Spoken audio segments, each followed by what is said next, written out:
বন্ধুরা আজ আমরা এক্সেলের এই ভিডিওটার মাধ্যমে দেখে নেব আমরা কিভাবে আমাদের রো আর কলমকে হাইড করতে পারি। আমরা সাধারণত ম্যানুয়ালি কিভাবে করতে হয় সবাই জানি। ম্যানুয়ালি করতে গেলে ধরুন আমি যদি এই কলমটাকে এই মুহূর্তে হাইড করতে চাই, তো কলমটা পুরোটা সিলেক্ট করে নেবো। সিলেক্ট করে নেওয়ার পর রাইট ক্লিক করে এখান থেকে আমরা হাইড করে দেবো।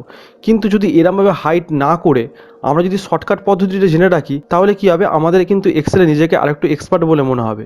তো চলুন আজকে এই ভিডিওটার মাধ্যমে দেখে নিই আমরা কিভাবে শর্টকাট পদ্ধতিতে রো আর কলমকে হাইড করতে পারি। তো ভিডিও শুরুর আগে একটাই কথা বলবো, আপনি যদি এখনও পর্যন্ত চ্যানেলটা সাবস্ক্রাইব না করে থাকেন তাহলে অবশ্যই চ্যানেলটা সাবস্ক্রাইব করে নেবেন। তো চলুন বন্ধুরা মূল ভিডিওটা আমরা দেখে নিই। তো প্রথমে বন্ধুরা আমরা যদি এখান থেকে রোকে হাইড করতে চাই, তো শর্টকাট পদ্ধতিতে কীভাবে করব। তো ধরুন এই 3 নম্বর যে রোটা রয়েছে এটাকে আমি হাইড করব।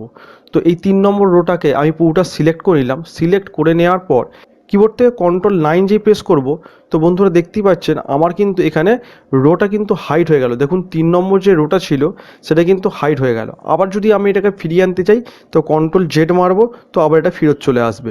তো বন্ধুরা এইবার ধরুন আমি যদি এখান থেকে কোনো কলমকে হাইড করতে চাই, তো দেখুন এই যে পজিশন যে কলমটা রয়েছে, তো এইটা তো আমার ব্ল্যাঙ্ক রয়েছে, ধরুন এটাকে আমি হাইড করে দেবো। তো প্রথমে এই কলমটাকে আমি সিলেক্ট করে নেবো। সিলেক্ট করে নেওয়ার পর কিবোর্ড থেকে Ctrl+0 যেই প্রেস করব, সঙ্গে সঙ্গে দেখুন আমার কিন্তু এই যে পজিশন যে কলমটা ছিল সেটা কিন্তু আমার হাইড হয়ে গেল।